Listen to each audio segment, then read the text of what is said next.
In the month of July 1914, nations issued impossible ultimatums to one another that would finally boil over into open warfare in August of that year. Bringing in combatants from various royal families of Europe, in some ways, the First World War was a family affair. The rulers of the three most influential nations in Europe, Britain, Germany, and Russia, were first cousins. Their grandmother, Queen Victoria of England, was the head of this royal bloodline that wove through Europe's most powerful courts. While alive, Queen Victoria was able to keep the peace between her contentious offspring. After her death, a power vacuum was left in the heart of Europe. Of the three kings, George V of England and Tsar Nicholas II of Russia were closer to one another than they were to Kaiser Wilhelm II of Germany. In fact, George and Nicholas looked so much alike they could be mistaken for twins.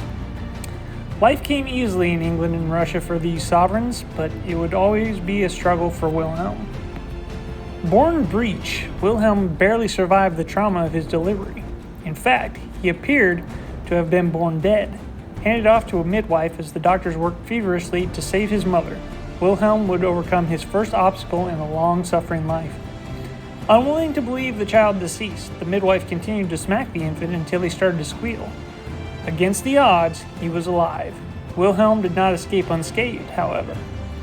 Due to the violent nature of his birth, his left arm would wither and stop developing a full 6 inches less than his right arm.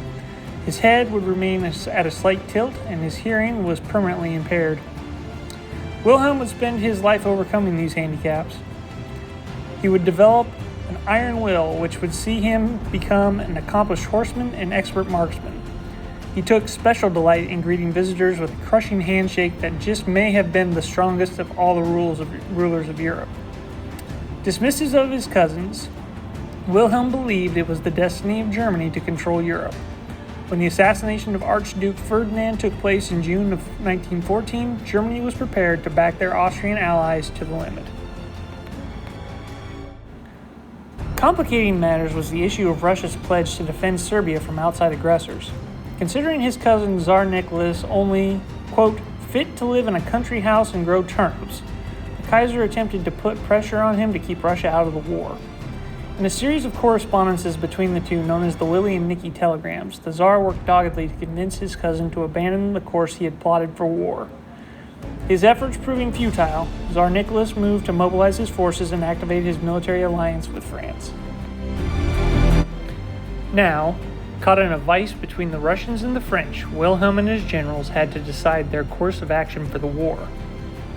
Still regarding Russia as little more than a sluggish bear, Germany was determined to knock France out of the war quickly and decisively before turning their attention to the threat from the east.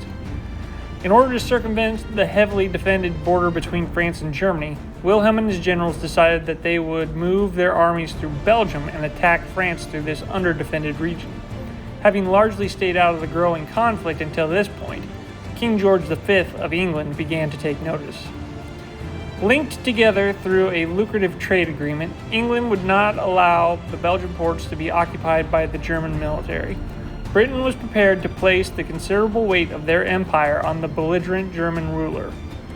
In the waning days of July through the early days of August 1914, Germany, Russia, and England continued to posture and issue increasingly ridiculous ultimatums to one another.